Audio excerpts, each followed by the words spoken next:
अरे जिंदगी है खेल, कोई पास कोई फेल, खिलाड़ी है कोई अनाड़ी है कोई, खिलाड़ी है कोई। ओ बाबू समझे क्या, ओ लाला समझे क्या, खिलाड़ी है कोई अनाड़ी है कोई। जिंदगी है खेल, कोई पास कोई फेल, खिलाड़ी है कोई अनाड़ी है कोई, खिलाड़ी है कोई। ओ बाबू समझे क्या, नाना समझे क्या, खिलाड़ी है कोई अनाड़ी है कोई।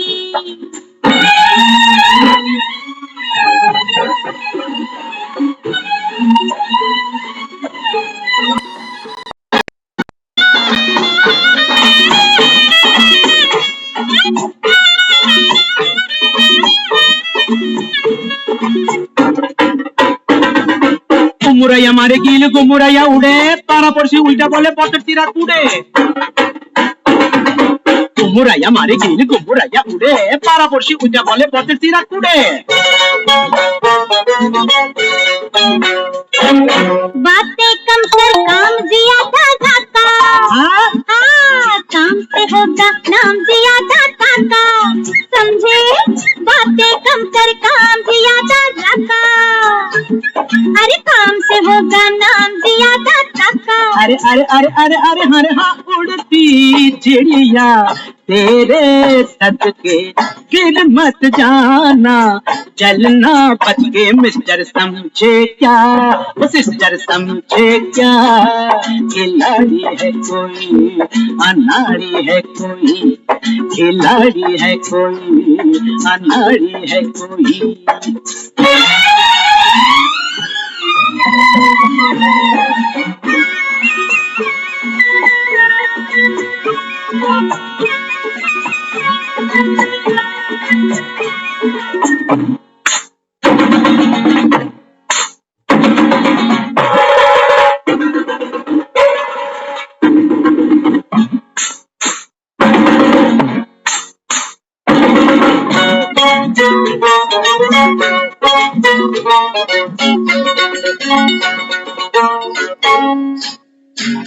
अरे लड़के एक कदम पीछे, अरे बैठ, झूम के पीछे घूम ओ नखरे वाली, अरे लोग बजाएंगे खुश होकर ताली, ताली ताली ताली ताली रे। झूम के पीछे घूम ओ नखरे वाली, अरे लोग बजाएंगे खुश होकर ताली। अरे अरे अरे अरे अरे ऐसा जलवा मैं दिखलाऊं, सबके दिल को मैं धड़काऊं। पापे समझे क्या, अम्मा समझे क्या, खिलाड़ी है कोई अनाड़ी है कोई, खिलाड़ी है कोई अनाड़ी है कोई। अरे जिंदगी है खेल, कोई पास कोई फेल, खिलाड़ी है कोई अनाड़ी है कोई, खिलाड़ी है कोई। ओ बाबू समझे क्या, नाना समझे क्या, खिलाड़ी है कोई अनाड़ी है कोई, खिलाड़ी है कोई अनाड़ी है कोई।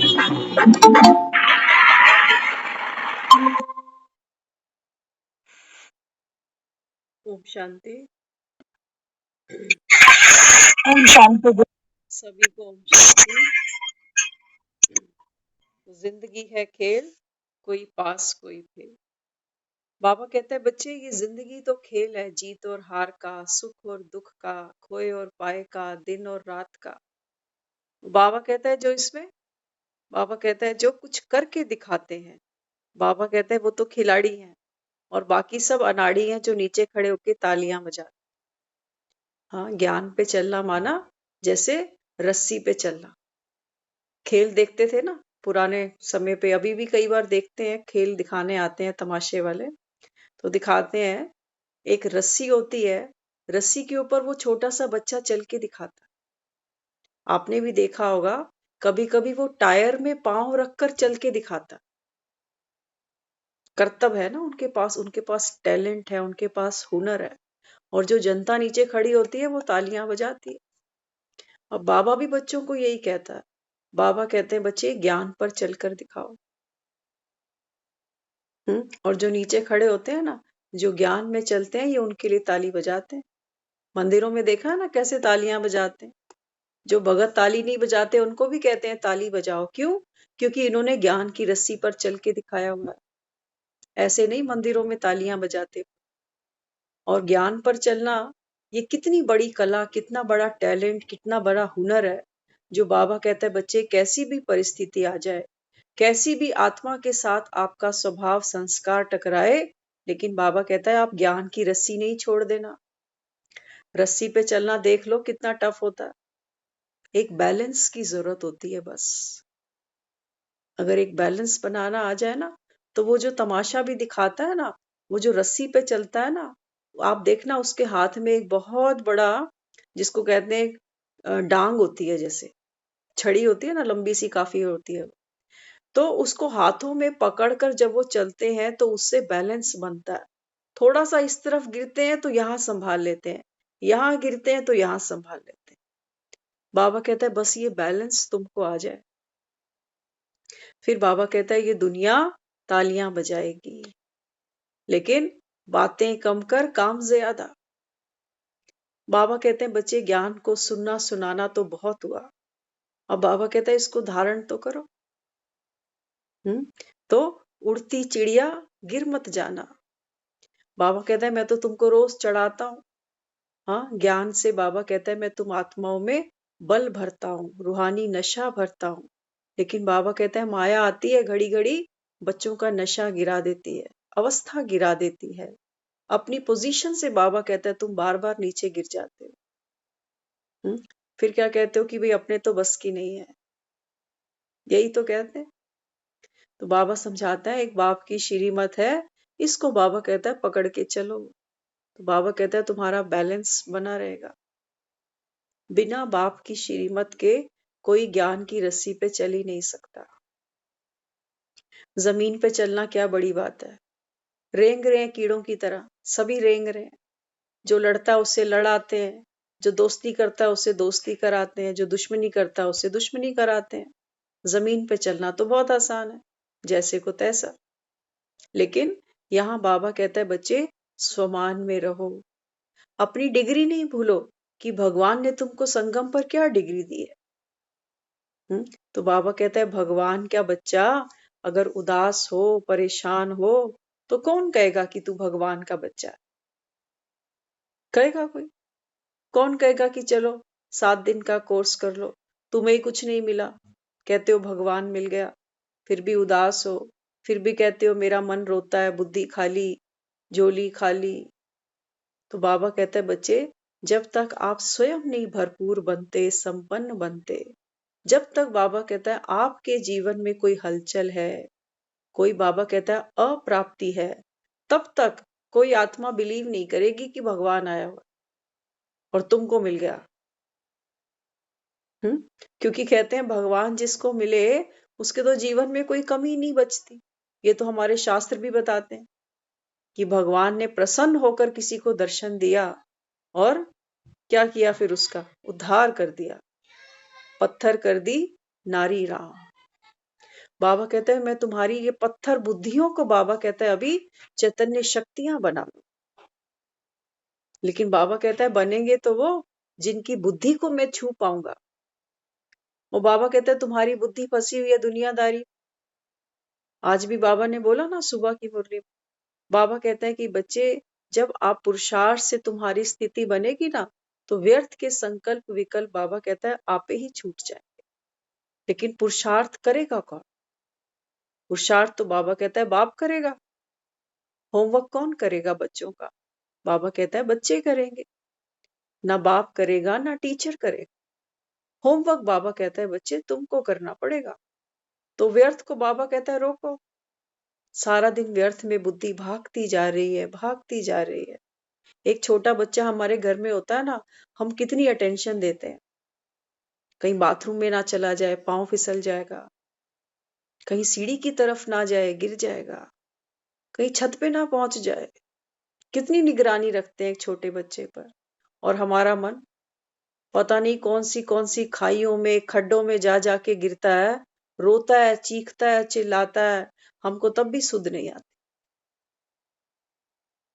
निकालते हैं कभी इसको खड्डे खाइयों से?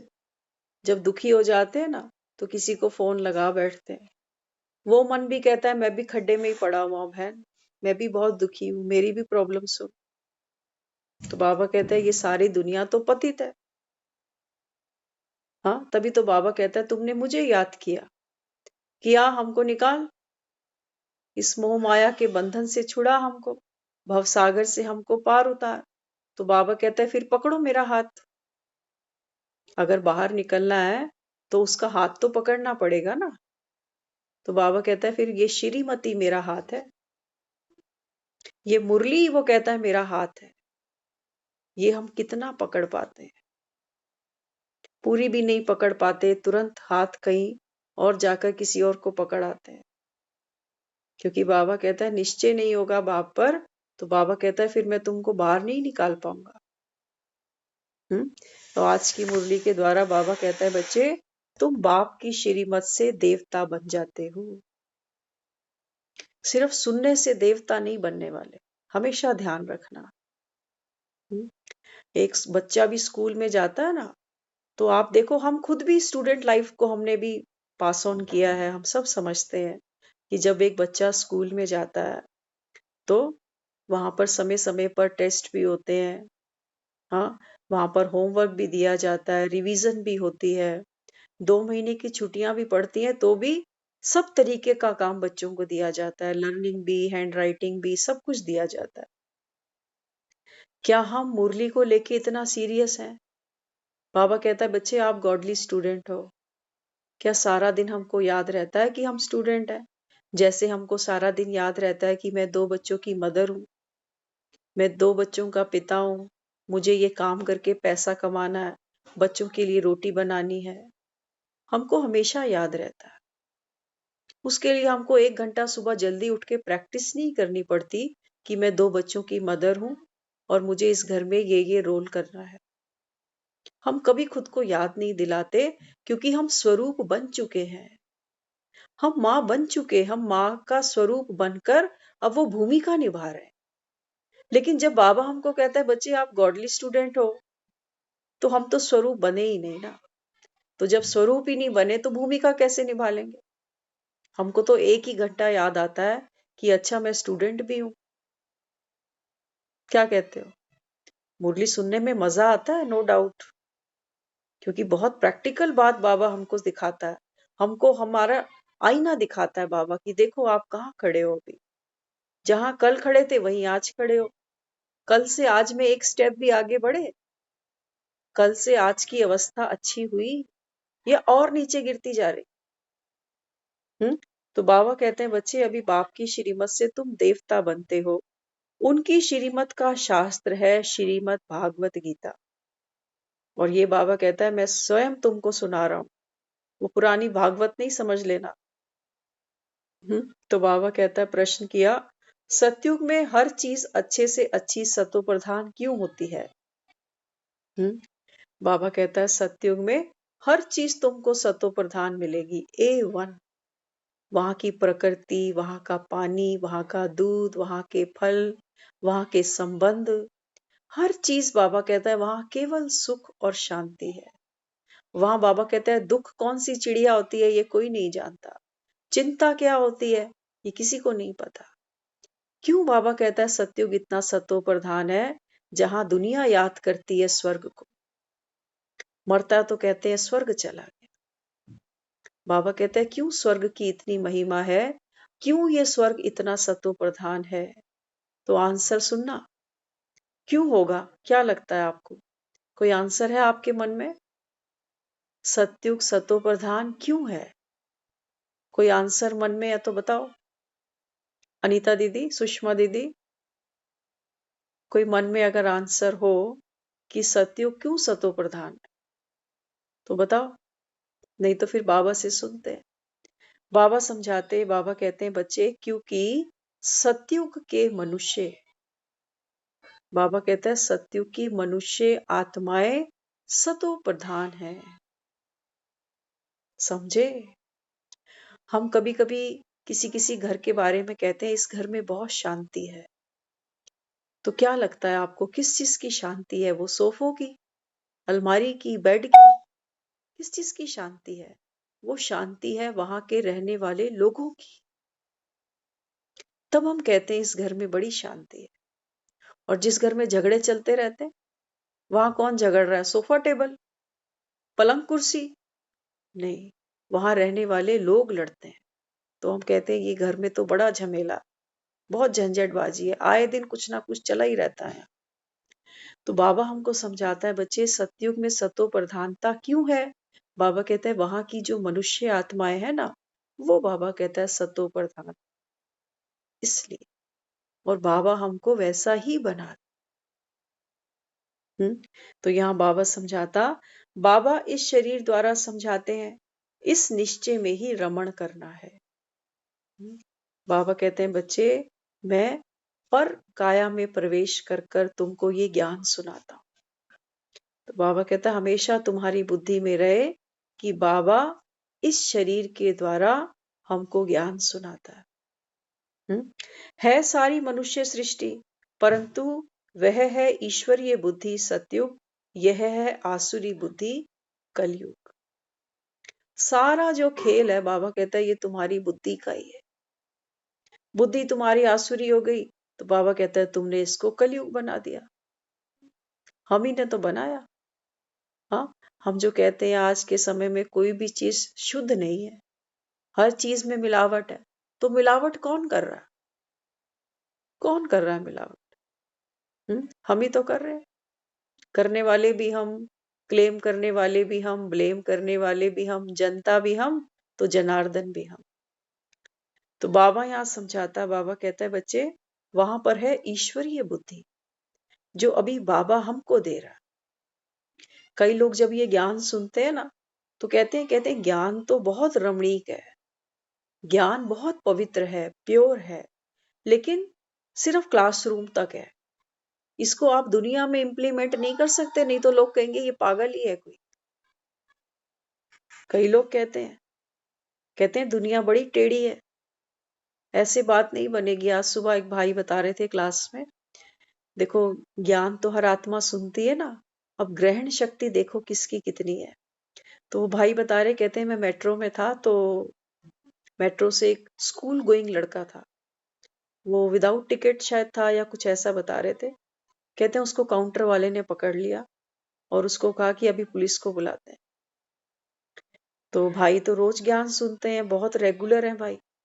तो भाई के मन में आया कि भाई सहायता करनी चाहिए। तो कहते मैंने वो काउंटर वाले भाई से बोला कि भाई क्या देना है, तो मैं दे देता हूँ, बच्चे के पास नहीं है। तो कहने लगे नहीं नहीं आप रहने दो, ये बच्चे सुधरते नहीं है, इनका रोज का काम है, ये आप जाओ। तो भाई कहने लगे एक बार तो मैं वापस मेट्रो में बैठ गया। कहते फिर मेरा मन नहीं माना। कहते फिर मैं वापस मेट्रो से निकला, फिर वो सीढ़ियां चढ़ के मैं उस काउंटर पे फिर से गया। मैंने उनको फिर से बोला, मैंने कहा देखो जो भी आपने इससे लेना है, हर्जाना आपका, वो मैं दे देता हूँ। तो कहते हैं जब मैंने उनसे दोबारा कंपेल किया तो उन्होंने मेरे कहने से उस बच्चे को इंस्ट्रक्शन दे दी टाइटली और बोला आज के बाद ये काम फिर मत करना। कहते हैं पैसे नहीं लिए उन्होंने, मुझसे ही नहीं लिए, कि मैं दोबारा वहां गया। तो क्या होता है, बाबा कहता है ना बच्चे, अब हम ये सोचे, कहते हैं वो तो भाई कह रहा था क्यों चक्कर में पड़ रहे हो आप, छोड़ो जाने दो, ये इनके रोज के काम होते हैं। लेकिन भाई का मन नहीं माना।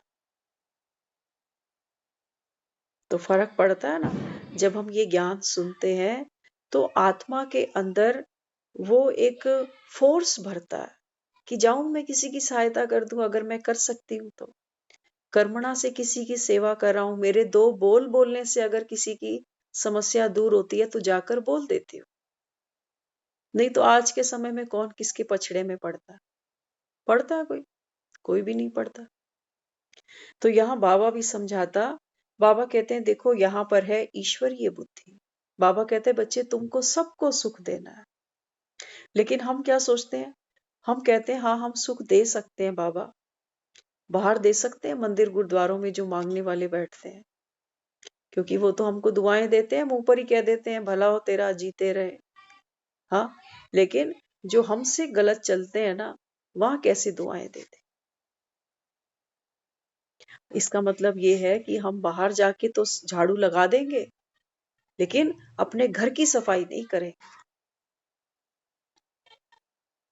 हम ये कह रहे हैं, हमारे मन में जो कांटे चुभे हैं, जो दर्द है, जो घाव है, जो पीड़ा है, इसके ऊपर हम कुछ नहीं करेंगे, हम बाहर जाके कराएंगे। तो बाबा क्या समझाता है? बाबा कहते हैं बच्चे, जो मन खुश है, जो मन राजी है, जिस मन में कोई घाव नहीं है, कोई पीड़ा नहीं है, कोई दर्द नहीं है, वो मन बाबा कहता है कहीं पर कुछ भी करता है ना, वो सेवा है। लेकिन अंदर से मेरा मन अशांत भी है, दुखी भी है, कोई कोई दर्द भी है। कहते हैं हमें तो अपनों ने लूटा है, गैरों में कहाँ दम था, मेरी कश्ती थी डूबी जहां पानी कम था। बाबा कहता है अपने ही तो होते हैं ये। बाबा कहते हैं यही तो तुम्हारा पेपर लेते हैं। तो बाबा यहाँ बच्चों को समझाता, ये अपने और पराये की गेम बंद करो अभी। हर किसी को बाबा कहता है आत्मा देखो, पुराने हिसाब किताब हैं, ये अपने बनकर बैठे हुए हैं, है कोई यहाँ किसी का भी नहीं। मुसीबत आती है तो हम सब यही तो कहते हैं कि यहाँ तो कोई किसी का भी नहीं। सुख के सब साथी, दुख का ना कोई। तो बाबा कहते हैं बच्चे, सबको आत्मा देखो, कुछ कुछ कुछ कुछ पुराना किया हुआ है किसी के साथ में, याद थोड़ी है, क्या पता क्या क्या करके आए। अब बाबा कहता है अगर तुमको कोई कांटा चुभता है ना, बाबा कहते हैं बच्चे वहां फूल बनना है तुमको। ये बाप की श्रीमत है, ये है रस्सी पे चलना। अब यहाँ लोग कहते हैं जी कैसे चले, लोग मेरे बारे में ये सोचे, ये बोले, ऐसा करें और मैं इनके लिए फूल बनूं, मैं इनको सुख दूं, ये कैसे हो सकता है। लेकिन हम क्या देखते हैं, हम सिर्फ सिक्के का एक पहलू देखते हैं कि मैं इनको सुख दे रहा, लेकिन हम एक पहलू ये कभी देख ही नहीं पाते कि फूल बनने पर सबसे पहला सुख मुझे मिलने वाला है। क्योंकि मेरे मन में जो दर्द था, जो पीड़ा थी, जो अशांति थी, वो फूल बनने के संघर्ष से खत्म हो गई। वो शक्ति मेरे अंदर आ गई, हर मौसम में खिलखिलाने की, अपनी रंगत में रहने की, अपनी बहार में झूमने की। वो हमको कभी पल्ले नहीं पड़ती। हम कहते हैं अच्छा मैं फूल बनूं, और इसके लिए एक फूल खिला हुआ है बगीचे में, किसके लिए? किसी खास के लिए नहीं, अपनी मौज है उसकी, खिल के बैठा हुआ, किसी पे एहसान थोड़ी कर रहा। बाबा कहता है तू फूल बनेगा ना, तो सबसे पहले बाबा कहता है जो सुख मिलेगा वो तुम्हें मिलेगा। हम खुद को ही कहेंगे कि हमें क्या बना हुआ था। एक एक की कहानी सुनकर, सुनाकर, व्यर्थ को सोचकर जैसे मैं कांटा ही बन गया था, और ये कांटा तो हमें ही चुभ रहा है। हमारे पाँव का कांटा है, हमें नहीं चुभेगा। जब हमें चुभेगा तो मुख से तो आह निकलेगी, पीड़ा निकलेगी। हम कहते हैं भगवान मेरी राह में ये कांटे किसने बिछाए, किस किस को कोस कर आ जाते हैं। तो ये क्या कर रहे हैं, ये अपना कोसने का संस्कार और कड़ा करते जा रहे हैं। बाबा ने एक मुरली में कहा ना, बाबा कहता है अगर कांटे को भी प्यार से उठा लो, तो बाबा कहता है फिर ये कांटा कांटा नहीं रह जाता। हाँ, तुम नहीं देखते हुए जब चल पड़ते हो तो बाबा कहता है ये कांटे चुभ जाते हैं। कांटा भी बाबा कहता है तुमको अनुभवी बनाने के लिए आया, तुम्हारी सेवा करने के लिए आया। तो बाबा यहाँ बच्चों को समझाते, वहां ज्ञान है और यहाँ बाबा कहता है भक्ति। कहाँ ज्ञान है? सतयुग में। सतयुग में बाबा कहता है हर एक आत्मा फूल समान है, और यहाँ बाबा कहता है भक्ति है कांटे ही कांटे। देखा ना भक्तों को, नंगे पांव जाते हैं मंदिरों में, हाँ, पाँव में कांटे भी चुभते हैं, छाले भी पड़ते हैं, लेकिन फिर भी बेचारे चलते जाते हैं। कहते हैं भगवान प्रसन्न हो जाएगा। जैसे भगवान उदास है, कहीं भगवान कहीं क्रोध में बैठा हुआ है कि आज ये आया क्यों नहीं थाली लेके मेरे लिए, मैंने पतासे खाने थे। बैठता है भगवान कहीं पतासे खाने के लिए? हमें तो लगता है कि आज हम पतासे लेके गए नहीं, आज भगवान नाराज भूखा रह जाएगा। तो यहाँ बाबा समझाते भक्ति की पुस्तक कितनी और ज्ञान की कितनी है। तो बाबा कहते हैं बच्चे, पहली पहली रिलीजियस बुक है गीता। मनुष्य समझते गीता से हिंदू धर्म स्थापन हुआ। गीता गाई कृष्ण ने, कोई शास्त्र में शिव भगवानुवाच तो है ही नहीं। बाबा कहता है जब जब गीता की बात आती है तो सब सोचते हैं कि श्री कृष्ण ने अर्जुन को सुनाई 18 अध्याय, लेकिन बाबा कहता है कहीं पर भी शिव भगवानुवाच नहीं है। तुम कोई से पूछो ब्रह्मा के बाप का नाम तो फिर मूंझ जाते हैं। ब्रह्मा विष्णु शंकर है क्रिएशन, तीनों का बाप तो कोई होगा ना। तुम दिखाते हो तीनों का बाप निराकार शिव है। शिव बाबा के बच्चे जो भी आत्माएं हैं उनको अपना शरीर तो होगा। आत्मा शरीर द्वारा बोलती है, परम पिता परम आत्मा। बाप चैतन्य मनुष्य सृष्टि का बीज रूप है, तो झाड़ भी मनुष्य का होगा। आम का बीज डालने से आम निकलता है, फिर झाड़ कितना बड़ा हो जाता है। बीज और क्रिएशन में तो फर्क है ना। वैसे मनुष्य के बीज से मनुष्य कितने फर्टाइल होते हैं। यह बहुत बड़ा झाड़ खलास हो फिर नया कैसे खड़ा होता है, ये है गुप्त बातें। बाबा कहता है ये सृष्टि की शुरुआत कैसे होती है, कैसे कैसे बाबा कहता है इस सृष्टि पर मनुष्य आत्माएं अपना अपना पार्ट खेलने आती हैं, ये कोई नहीं जानता। तो बाबा कहता है ना बच्चे, सबसे ऊंचा कौन है? स्वयं भगवान शिव। ऊंचे से ऊंचा बाबा कहता है मैं। फिर मेरी क्रिएशन है ये ब्रह्मा विष्णु और शंकर। इसके बाद बाबा कहता है फिर उसके बाद बाबा कहता है जब सतयुग शुरू होता है तो लक्ष्मी और नारायण। उसके बाद बाबा कहता है फिर ये सिजरा बढ़ता चला जाता है। आज सुबह भी मुरली में बाबा ने एक्सप्लेन किया। बाबा कहता है कहाँ 9 लाख और कहाँ 700-800 करोड़। एक है हद की दुनिया और एक है बेहद की दुनिया। तो बाबा कहता है अभी तुमको हद और बेहद से पार चलना है घर। तो इसलिए बाबा समझाते तुम जानते हो ये कलम अब लग रहा है संगम पर।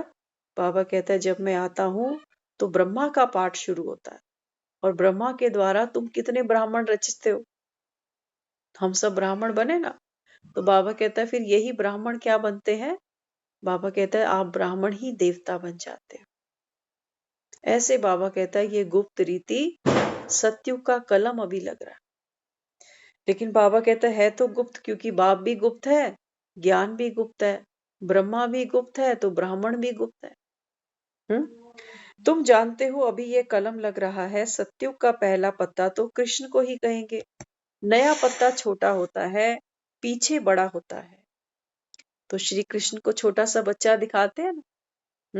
तो बाबा कहता है सतयुग का पहला पहला प्रिंस कौन है? श्री कृष्ण है, जैसे छोटा पत्ता। वो बाबा कहता है जब ये पत्ता बड़ा हो जाता है ना, तो बाबा कहता है फिर यही नारायण बन जाता है। तो फिर इस बीज की कितनी महिमा है। भक्ति मार्ग में चित्रों की पूजा होती है, ज्ञान मार्ग से इनसे तुमको ज्ञान मिलता है। देखो भक्ति में भी चित्र हैं। देखे ना, हमने हनुमान का देखा, माँ का देखा, सरस्वती का देखा, राम सीता का देखा, लक्ष्मी नारायण का देखा। लेकिन बाबा कहता है जो ज्ञान मार्ग के चित्र हैं, माना जो प्रदर्शनी में हम 7 दिन का कोर्स करते हैं, बाबा कहता है इन चित्रों से तुमको बच्चे ज्ञान मिलता है। भक्ति मार्ग में ऐसे नहीं समझते कि हमको ऐसा बनना है। फर्क है ना। भक्ति में हमने कितनों के चित्र देखे, सबकी महिमा करी, शिव की महिमा की, महावीर की, गणेश की। बाबा कहता है लेकिन भक्ति में तुमको कभी कोई ये एम ऑब्जेक्ट नहीं देता कि तुमको गणेश बनना है, तुमको सरस्वती बनना है, तुमको जगदम्बा बनना है, तुमको लक्ष्मी बनना है। बाबा कहता है वहां तो सिर्फ पूजा है, मत्था टेका और चल मेरे भैया, आगे भली करेंगे राम, बाकी का काम राम करेगा, हमें तो सिर्फ मत्था ही टेकना था। बाबा कहता है अब बाबा कहता है बाप के आगे माथा टेको। माथा टेको माना बाबा कहता है अपनी जो तुम्हारी मत है ना, उसको बाबा कहता है मुझे दे दो। मन मत पर बाबा कहता है अभी नहीं चलो कि दुनिया ऐसी और हम ऐसे क्यों। तो यहाँ बाबा कहते हैं लेकिन भक्ति में तो कोई ऐसा नहीं समझता कि हमको ऐसा बनना है देवी देवताओं के जैसे। सोचता है कभी कोई? कल्पना भी नहीं कर सकते हम। अगर एक बार भी हमको कभी कभी जब हम देखते थे ना कैलेंडर वगैरह नए नए आते थे दीपावली पे या पूजा के समय, एक चीज माइंड में हमेशा आती थी देवियों को देखते हुए। हम ये सोचते थे कि ये इतनी सुंदर सुंदर है, क्या उस समय पार्लर होते होंगे? हम ये सोचते थे कि ये थ्रेडिंग कराते होंगे, ये वैक्सिंग कराते होंगे। हमको ये ख्याल अपने मन में चलते रहते थे कि ये कितने सुंदर है। हाँ, तो यहाँ बाबा कहता है वहां पर हमने क्या किया? हमने उनकी सुंदरता देखी, बाह्य मुक्ता देखी, लेकिन ये आत्माएं कितनी सुंदर है, ये प्योरिटी, ये जो इनके अंदर एक खूबसूरती है जो दिखाया। बाबा कहता है गुणों का श्रृंगार। बाबा कहता है उस पर तो किसी की नजर ही नहीं जाती। जाती है कभी? नहीं, हम तो देखते हैं कि देवी सजी सजाई है, जेवर पहने, आभूषण पहने, इतने बड़े बड़े सुंदर सुंदर, तो मंदिरों में जाके माँ को वही चढ़ाते हैं कि माँ का श्रृंगार है, माँ खुश हो जाएगी श्रृंगार करके। कभी हमारे मन में ये प्रश्न भी नहीं आया कि ये तो बेचारी कुंवारी कन्या है, इसको हम माँ कहे जा रहे हैं, और इसको चूड़ा चढ़ा रहे हैं, इसको हम सिंदूर चढ़ा रहे हैं, इसको हम माथे पे बिंदिया दे रहे हैं, ये तो सुहागन की निशानी है, लेकिन ये तो कुंवारी है और दुनिया इसको माँ माँ कहे जा रही है। कभी हमारी बुद्धि चटकी ही नहीं। तभी तो बाबा कहते हैं बच्चे तुम सब पत्थर बुद्धि। तो यहाँ बाबा समझाते हैं लेकिन जब ज्ञान में तुम चित्र देखते हो ना कृष्ण का, तब बाबा कहता है तुमको ये एम ऑब्जेक्ट मिलता है कि ये मक्खन तो मुझे भी खाना है, इतनी शक्तिशाली आत्मा मुझको भी बनना है, मुझको भी ब्रह्मांड का मालिक बनना है, मुझको भी कृष्णपुरी विष्णुपुरी में जाना है। और बाबा कहता है तुम अभी लायक बनते हो। तो कितना फर्क है भक्ति के चित्रों में और ज्ञान के चित्रों में। ज्ञान के चित्र देखकर आत्मा पुरुषार्थ करती है कि मुझे फिर से चढ़ती कला पे जाना, सत्युग की तैयारी करनी। बाकी दुनिया में कोई कर रहा है तैयारी? दुनिया छोड़ने की तैयारी किसी की भी नहीं है किसी की तैयारी? अगर ये तैयारी सब दुनिया करने लगे ना, तो बाबा समझाता है, बाबा कहते हैं बच्चे जिसने जीते जी सब कुछ छोड़ दिया, वो आत्मा बाबा कहता है जीवन मुक्त हो गई। मरने के बाद तो मौत क्या नहीं छुड़ा लेगी, क्या बचा लोगे? क्या बचा लोगे? ना शरीर बचेगा, ना संबंध बचेंगे, ना ये घर, ना दुकानें, ना मकान, ना पैसा, ना बच्चे, ना पोते, ना दोते, कोई साथ नहीं लगेगा। क्या बचा लेंगे? इसलिए बाबा कहता है बच्चे अभी बुद्धि से नहीं फंसो, अब ये जाने का समय। तो जिनको बाबा कहता है निश्चय होगा, बाबा कहता है जो आत्मा कल्प पहले वाली आत्मा होगी ना, उसको संशय नहीं आएगा कि पता नहीं आया हुआ है भगवान की नहीं, राम जाने झूठी है कि सच्ची बात है। बाबा कहता है तुम्हारा बिगड़ता क्या है, सोच के देखो कभी। अगर हम एक बार ये मान भी ले कि ठीक है भगवान आया ही होगा। आप देखो कल नेहरू स्टेडियम में शिवरात्रि का प्रोग्राम मना रहे हैं, पूरी दिल्ली की तरफ से कल शिवरात्रि का प्रोग्राम है। हमने कितने लोगों को मैसेज किया कि कल शिवरात्रि का प्रोग्राम है, आप चलो, पासीज आए हुए हैं। लेकिन आप बिलीव नहीं करोगे, वो बेचारे निर्दोष हैं, क्या बोल सकते हैं उनको। वो सोचते हैं शिवरात्रि पे क्या प्रोग्राम है, शिवरात्रि तो अभी 10 दिन पड़े हैं, लोटा चढ़ाना है मंदिर में, चढ़ा आएंगे। दुनिया के लिए तो यही शिवरात्रि है। लेकिन बड़े स्केल पर वो क्या शिवरात्रि है, ये क्यों नेहरू स्टेडियम में शिवरात्रि मना रहे हैं, ये क्यों इतने बड़े बड़े जो स्पीकर्स हैं उनको बुलाते हैं, इतने बड़े बड़े मंत्रियों को ये चीफ गेस्ट बनाते हैं, तो क्या कारण है? तो देखो किसी ने, भाइयों बहनों ने मिलकर वो हायर भी किया हुआ है, पैसा तो जाता है ना, एक दिन का स्टेडियम का रेंट कितना होता। लेकिन बाबा के बच्चे तो कर रहे हैं सेवा, तन से भी, मन से भी, धन से भी। लेकिन जो आत्माएं सोई पड़ी हैं, बाबा कहता है ये कुंभकर्ण तो जगाने बड़े औखे हैं।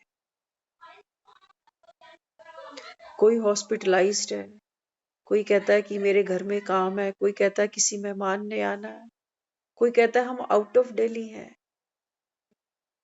इसलिए बाबा कहता है बिना कर्मों के ये ज्ञान नहीं है। बाबा कहता है बहुत किस्मत वाले हो जो भगवान के मुख से ये ज्ञान सुनते हो। सबको नहीं मिलता, सबको नहीं मिलता। और बाबा कहता है बच्चे जिनको मिलता भी है ना, आज सुबह भी बाबा ने कहा, बाबा कहता है अगर किसी को कोई गोल्ड बेचता है ना, कोई नेकलेस बेचेगा, अंगूठी बेचेगा, बाबा कहता है कि ये बड़ी सुंदर सुंदर डब्बियां बनाते हैं, चांदी की डब्बी होती है, उसमें कपास रखते हैं, फिर वो अंगूठी बेचते हैं। बाबा कहते हैं बच्चे ये तो ज्ञान के रतन है, सुनने वाले भी बहुत हैं, लेकिन बाबा कहता है इस डब्बी में संभाल के ये रतन रखने वाले बाबा कहता है नंबरवार है। आप देख लो क्या ये ज्ञान के रतन हमने इस बुद्धि की डब्बी में संभाले हैं। हाँ, तो बाबा यहाँ समझाता, बाबा कहता है कि बच्चे यहाँ पर क्या है, आपका एम ऑब्जेक्ट है। बच्चा स्कूल में जाता है तो लोग पूछते हैं आपने बड़े होके क्या बनना है, तो बच्चा बताता है कि देखो जी मैं तो ये बनना चाहता हूँ। कई बच्चे कहेंगे टीचर, कोई कहेगा बिजनेसमैन, कोई कहेगा इंजीनियर, कोई डॉक्टर, कोई वकील। एक बच्चे से किसी ने पूछा मैडम ने कि तेरे को क्या बनना है बड़ा होके, तो बच्चे ने कहा madam I want to be happy forever. तो मैडम कहने लगी ये मेरी बात समझा ही नहीं, लेकिन उस बच्चे ने बिल्कुल सही जवाब दिया कि मैं डॉक्टर बनूं ना बनूं, वकील बनूं ना बनूं, लॉयर बनूं ना बनूं, बिजनेसमैन बनूं ना बनूं, लेकिन मैं खुश रहना चाहता हूं। आप देख लो आज डॉक्टर्स को सुनते हैं सुसाइड कराते हैं, बिजनेसमैन का दिवाला निकलता है तो डिप्रेशन में चले जाते हैं। खुशी तो कहीं नहीं है। जीने कहाँ देगी ये दुनिया? कोई ना कोई। बाबा कहता है ना बच्चे, ये अब अंतिम समय, बाबा कहता है अब कलयुग की अति है। हर एक आत्मा को अपने अपने जो हिसाब किताब है ये चुकतू करने पड़ेंगे। इससे बाबा कहता है मेरा कोई ताल्लुक नहीं है। तुम्हारे शरीर भी बाबा कहता है पतित हैं, बीमार होंगे। बाबा कहता है ये भी कर्म भोग है। तो कोई शरीर से चुकतू करेगा, कोई संबंधों से करेगा, मन मुटाव, कोर्ट कचहरी, कोई धन से करेगा, कमाया हुआ धन भी हाथ से निकल गया। तो बाबा कहता है फिर ये जो प्रकृति है ये भी तो तुम्हारी सेवा करेगी। तुमने कम छेड़ी क्या प्रकृति? आप देखो अगर कोई किसी को छेड़े बार बार तो इरिटेट हो जाता है ना, ऐसे ही हमने प्रकृति को कितना छेड़ा, जंगल के जंगल उजाड़ दिए हमने। तो बाबा यहाँ समझाता है बच्चे अभी तो ये दुनिया तमो प्रधान है, इसलिए बाबा कहता है अभी क्या करना पड़ेगा, प्रकृति को भी बाबा कहता है आपको साकाश देना है। तो बाबा यहाँ समझाते भक्ति में सबसे ज्यादा मंदिर शिव बाबा के होंगे जो बीज रूप हैं। फिर उनके बाद पहली क्रिएशन के मंदिर लक्ष्मी नारायण के होंगे। शिव के बाद इनकी पूजा सबसे जास्ती होती है। माताएं जो ज्ञान देती हैं उनकी पूजा नहीं होती, पढ़ाने वाले की अभी पूजा नहीं कर सकते। बाबा कहता है बच्चे संगम पर जो भी ज्ञान की गंगाएं हैं, बाबा कहता है बच्चे इनकी पूजा नहीं, इनका मान होगा, लेकिन बाबा कहता है यहाँ पूजा नहीं है, क्योंकि बाबा कहता है आत्मा भले ही पवित्र बन रही है लेकिन तन तो बाबा कहता है विकारी है ना। तो पढ़ाने वाले की अभी पूजा नहीं कर सकते, हाँ पढ़े लिखे की पूजा करेंगे।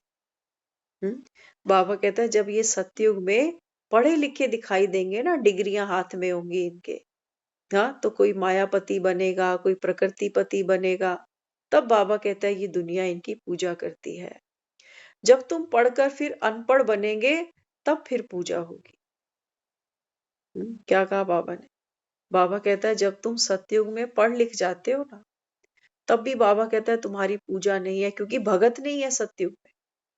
बाबा कहता है जब तुम पढ़ लिख कर फिर से अनपढ़ बनोगे, माना फिर से बाबा कहता है जब तुम पुजारी बनोगे ना, तो बाबा कहता है अपनी ही तस्वीरों की बैठ पूजा करोगे। पूज्य से पुजारी, पूज्य सो पुजारी, तो पुजारी सो पूज्य, यही तो खेल है बाबा कहता है। तब बाबा कहता है तुम्हारी पूजा होगी। ये कैसा वंडरफुल खेल है, कभी आप सोचो, कभी बैठ के ना एनालाइज किया करो कि देखो देवी देवताओं की कितनी महिमा है दुनिया में। अभी जब दुनिया पूज रही है, मंदिरों में खचाखच भीड़ है, अभी कोई देवी देवता है ही नहीं। इस दुनिया में तो कोई देवी देवता नहीं है ना, तो मंदिरों में हमने मूर्तियां रखी हैं, उनके दर्शन करके आते हैं। अच्छा, अभी बाबा कहता है तुम ये ज्ञान सुन रहे हो, और बाबा कहता है आप दिव्य आत्मा बन जाओगे। पुरुषार्थ करते करते आप कर्मातीत बन जाओगे, आप संपूर्ण बन जाओगे, आप फरिश्ता बन जाओगे। तो जब बनेंगे, बाबा कहता है ये देह तुम्हारी छूट जाएगी। ध्यान से सुनते जाना। अभी हम पढ़ रहे हैं, अभी हमारे पास डिग्री नहीं है। बाबा कहता है अभी तुम बन रहे हो, तुम्हें कोई जानता नहीं है। सतयुग में जब तुम आओगे, बाबा कहता है वहां पर भगत नहीं है, भक्ति नहीं है, वहां देवी देवता है। 33 करोड़ देवी देवता एक साथ रहते हैं, खाते हैं, मौज करते हैं। लेकिन वहां बाबा कहता है तुमको ज्ञान नहीं है कि तुमने पिछले जन्म में क्या किया था जो तुम यहाँ देवी देवता बने। वहां बाबा कहता है सुख है, दुख का नाम निशान भी नहीं है। लेकिन बाबा कहता है बच्चे वहां केवल और केवल सुख है। तो सोचो, जिस अभी क्यों बाबा कहता है संगम का समय इंपॉर्टेंट है, क्योंकि सुख की कदर उसको होगी जिसने दुख भोगा होगा। रोटी की कदर उसी को होगी ना जिसको भूख होगी। क्या कहते हो?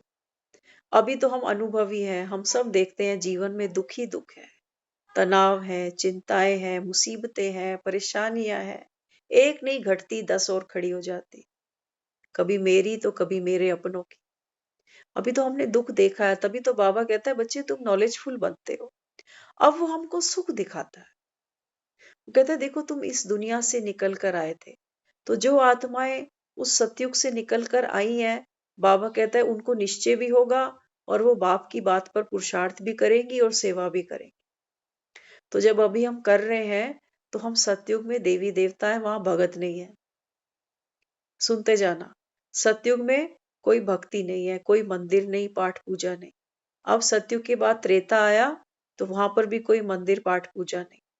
अब क्या होगा? ये 33 करोड़ जो आत्माएं होंगी ना, यही फिर द्वापर में भी आएंगी। समय तो बीत गया वो, अब ये आत्माएं तो 84 जन्म लेंगी ना आगे। तो ये 33 करोड़ आत्माएं कहाँ आती हैं? द्वापर में आती है। और फिर और जिन आत्माओं का पार्ट है जो शांति धाम में बैठी है, वो भी अपने अपने समय पर नीचे आती। अब बाबा कहता है अब तो कोई देवी देवता है ही नहीं दुनिया में।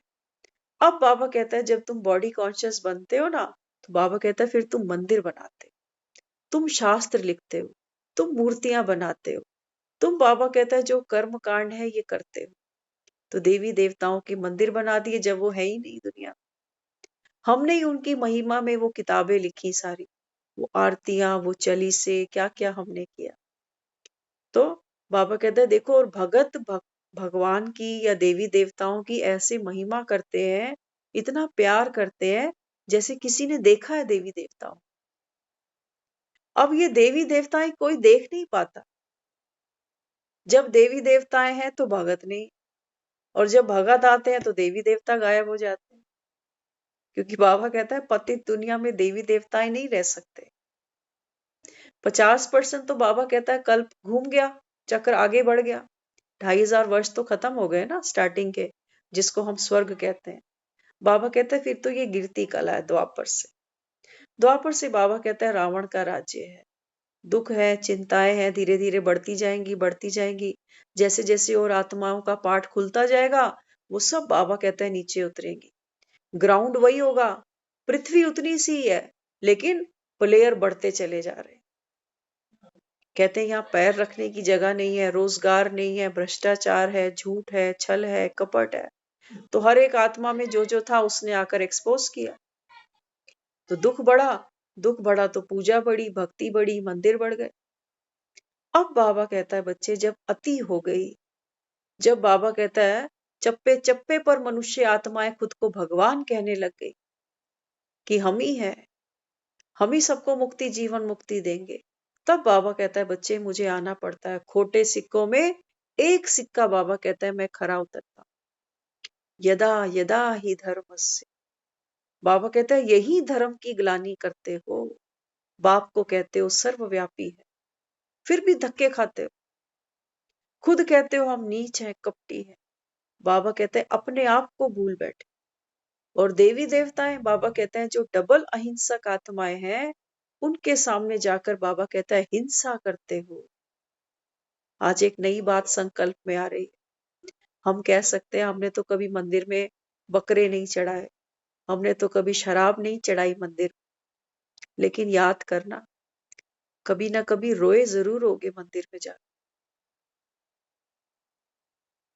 जो आत्माएं संपूर्ण थी, फरिश्ता थी, खिलते गुलाब थे, रूहानी गुलाब थे, जो डबल अहिंसक थी, जो कभी ना दुख देती थी ना दुख लेती थी, उन आत्माओं के सामने हमने जाके रोया है।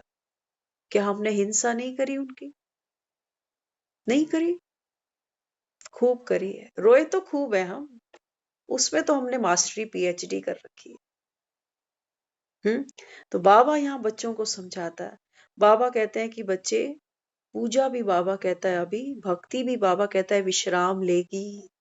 कोविड आया था तो देख लेना भक्ति का विश्राम हुआ था कि नहीं हुआ था। हमारे मंदिर, गुरुद्वारे, चर्च सब बंद था। क्या 2 साल में दुनिया खत्म हो गई भक्ति नहीं हुई तो? क्या कहोगे? 2 साल भगवान भूखा ही बैठा रह गया मंदिरों में? क्या कहोगे? बाबा कहते हैं बच्चे, मैं तो कोई ऐसा ह्यूमन बीइंग हुई नहीं ना जिसको तुम ला के पतासे दाल चने खिलाओ। बाबा कहते हैं मैं तो जो हूं तो अब तुम्हारे सामने बैठा। बाबा कहते हैं तुम्हारे जैसी मैं भी आत्मा हूं, लेकिन मैं परम हूं। न मुझसे पहले कोई था, न मेरे बाद कोई है। बाबा कहते हैं मैं बीज हूं इस पूरी सृष्टि का। लेकिन तुम बच्चों से मिलने के लिए बाबा कहता है मुझे एक पर काया का आधार लेना पड़ता है, आकाशवाणी करने के लिए। आज सुबह की मुरली में बाबा ने कहा ना बच्चे, आकाशवाणी जैसे दिखाते हैं कंस के समय आकाशवाणी हुई कि देवकी के 8वें गर्भ से तू मारा जाएगा। कंस को कभी भी डाउट नहीं हुआ कि पता नहीं सच्ची बात है कि झूठी बात है। सच्ची बात समझ के 8 के 8 गर्भ खत्म करने निकल पड़ा देवकी के। अब बाबा हमको रोज आकाशवाणी कर रहा है कि बच्चे अब ये अंतिम जन्म है, अब घर जाना है। लेकिन हमारी बुद्धि में इतने पत्थर पड़े हुए हैं कि हमको भरोसा ही नहीं आता। हमको भरोसा नहीं आता क्योंकि माया हमारे सामने ऐसे नाच नचाती है। कहाँ देखो शादियों के बैंड बज रहे हैं, कहीं बच्चे पैदा हो रहे हैं, कहीं पर पब्लिक खेलने कूदने छुट्टियां मनाने जा रही है। हमें कहाँ मृत्यु दिखती है? शमशान अगर कभी जाना भी पड़ जाए भूले भटके तो जाना कौन चाहता है? 10 मिनट में वापस आते हैं, नहा धो के कपड़े भी चेंज करते हैं, कहते हैं चले काम पे। आज ये सुबह सुबह क्या खबर सुन ली जो आज हमको इस यात्रा में शामिल होना पड़ रहा है। बाबा कहते हैं बच्चे ये समय आ गया अभी। कब तक बाबा कहता है आंखें बंद करोगे? आंखें बंद करने से बाबा कहता है विनाश तो नहीं टलेगा। तुम्हारे बाबा कहता है आंखें बंद करने से ऐसा नहीं है कि मृत्यु नहीं आने वाली। वो तो बाबा कहता है एक एक दिन कम हो रहा है, बढ़ रही है तुम्हारी तरफ, मानो चाहे ना मानो। तो यहाँ बाबा समझाते बच्चे, गिरते गिरते 5 तत्वों की फिर पूजा करने लग पड़ते। 5 तत्वों का बाबा कहता है ये जो शरीर है ये भी तो 5 तत्वों का है ना। 5 तत्वों की करो या शरीर की बात तो एक हो जाती है। आज देखो बाबा क्या कहता है, हमने क्या किया? हमने सूर्य को जल दिया, हमने नदियों की पूजा की, हमने पेड़ों की पूजा की, हमने धरती को भी माँ कहा, हमने अग्नि की भी पूजा की, वायु को भी वायु देवता कहा। तो बाबा कहता है बच्चे इन तत्वों से तो आपका शरीर भी मिलकर बना हुआ है। और बाबा कहता है फिर क्या करते हो? देहधारियों की पूजा करते हो, जिसको क्या कहते हो? पंचभूत। बाबा कहते हैं बच्चे तुम तो भूतों की भी पूजा करते हो। तो यहाँ बाबा समझाते भारत में खास कन्याओं को नमन करते हैं। क्यों करते हैं? बाबा कहता है ये कोई जानता नहीं। नवरात्रे आते हैं ना, हम कन्या पूजन करते हैं। कोई ऐसी भी पूजा की जहां पर हमने बच्चों लड़कों को बिठाया हो? एक लोंकड़ा बिठा जरूर लेते हैं साथ में कंजकों के समय भी। क्योंकि वो निशानी है किसकी? पांडव की। वो निशानी है महावीर की। तो बाबा यहाँ समझाते, क्योंकि इस समय ज्ञान भी पहले माताओं को मिलता है। बाबा कहते हैं बच्चे, माताएं ही क्या करती हैं? ज्ञान का कलश अपने सर पे उठाती। तो बाप इनमें प्रवेश करते हैं, ये भी समझते हो ये ज्ञान की सबसे बड़ी नदी है। ज्ञान नदी भी है, फिर पुरुष भी है। ब्रह्मपुत्र नदी है, कलकत्ता की तरफ सागर में जाकर मिलती है, मेला भी वहां लगता है। उन्होंने तो ब्रह्म ईश्वर को कह दिया है, इसलिए ब्रह्मपुत्र को पावन समझते हैं। बड़ी नदी है तो पवित्र भी वही होगी।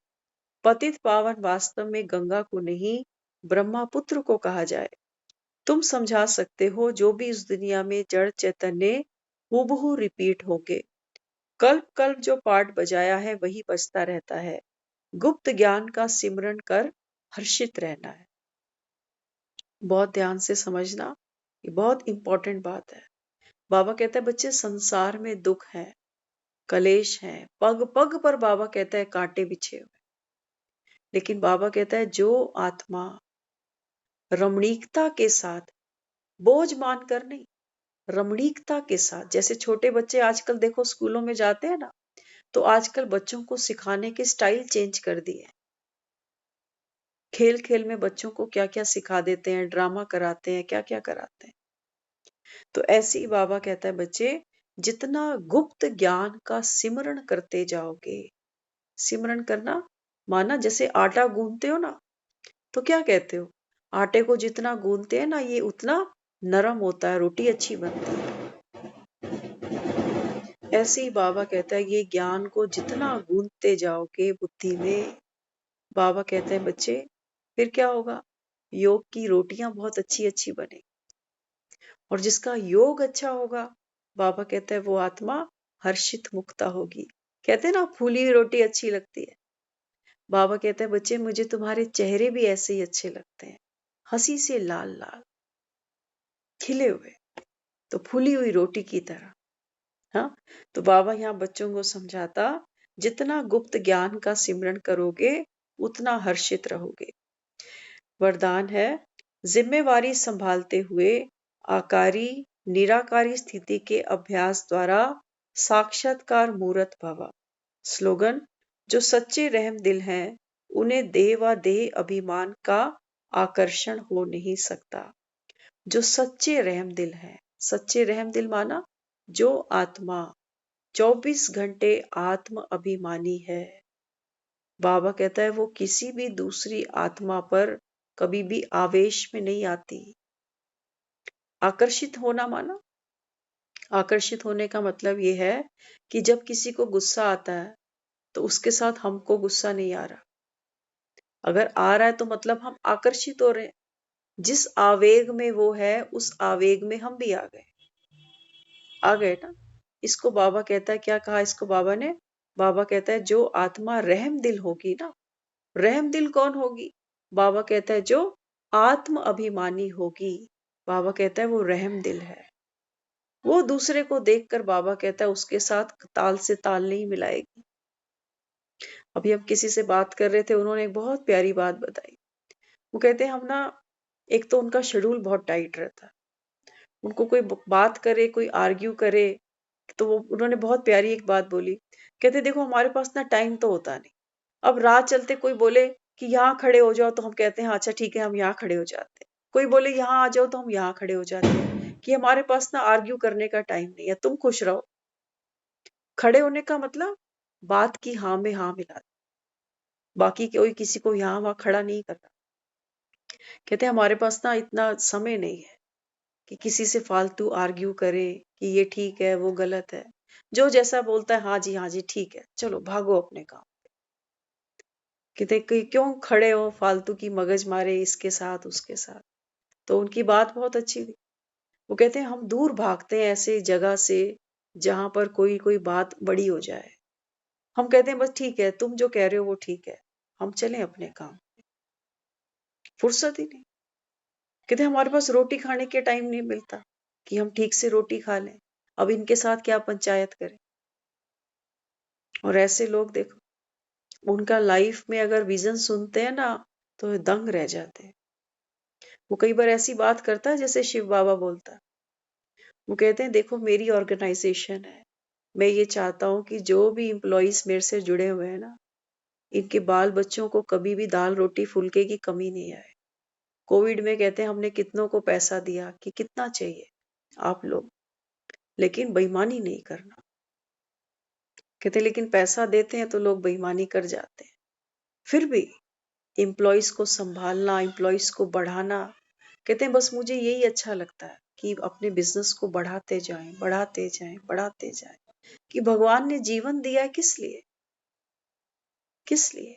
अपने घर में तो दाल फुल्का सब बनाते हैं, अपना चूल्हा तो सब जलाते हैं, लेकिन अगर हम इतने सक्षम बने कि हमारे बहाने कईयों के घर के चूल्हे जले, कहते हमारा फोकस तो यहाँ है। मरना है, मौत आएगी तो मरेंगे, लेकिन काम करते करते जाएं, कोई हमें याद करे ना। देखो लक्ष्य देखो। और ऐसे लोगों की कोई रिटायरमेंट नहीं होती। नौकरी वाले तो बैठ जाते हैं 50-55 में कि ठीक है अब हो गई रिटायरमेंट, कई वीआरएस लेकर बैठ जाते हैं और पूरा जीवन फिर वो घर के कीड़े बने रहते हैं। कोई लाइफ में उनके कुछ भी नहीं होता। वो फिर औरतों की तरह इधर और उधर सब बस। इसलिए बाबा कहता है बच्चे जिसने समय को पहचाना ना, वो आत्मा बाबा कहता है इस संगम पर अपना भाग्य बनाती है, भगवान की श्रीमत पर चलती है। और बाबा कहता है ज्ञान की इस रस्सी पर चल के दिखाएगी, क्योंकि बाप की श्रीमत तुम्हारे साथ है। बाबा कहता है मैं तुमको गिरने नहीं दूंगा। तो जिंदगी है खेल, कोई पास कोई फेल, अनाड़ी है कोई तो खिलाड़ी है। बाबा बच्चों को खिलाड़ी बनाने आए। तो जो खिलाड़ी होते हैं ना, उनको एक जज्बा होना चाहिए कि हम खेलेंगे। ऐसे नहीं कि खेलने से पहले ही हिम्मत हारे पड़े। बाबा कहते हैं बच्चे तुम उठो, शक्ति मेरी, श्रीमत मेरी। बाबा कहता है तुमको सिर्फ प्ले करना है बाप की डायरेक्शन पे। तो ये हमारा चांस है, हमारा भाग्य है कि स्वयं भगवान हमको इतना प्यारा खेल खिला रहा है। तो वो कहता है जीत भी मेरी तो हार भी मेरी, बस तुम खड़े तो हो, कमर तो कसो। बाबा कहता है तुमको तो कमर कसने के भी नंबर मिल जाएंगे कि मेरे कहने पे आया तो है। इसमें ही बाबा कहता है तुम्हारी जीत है, तुम्हारा हिम्मत का एक कदम, बाप के 1000 कदम। ओम शांति।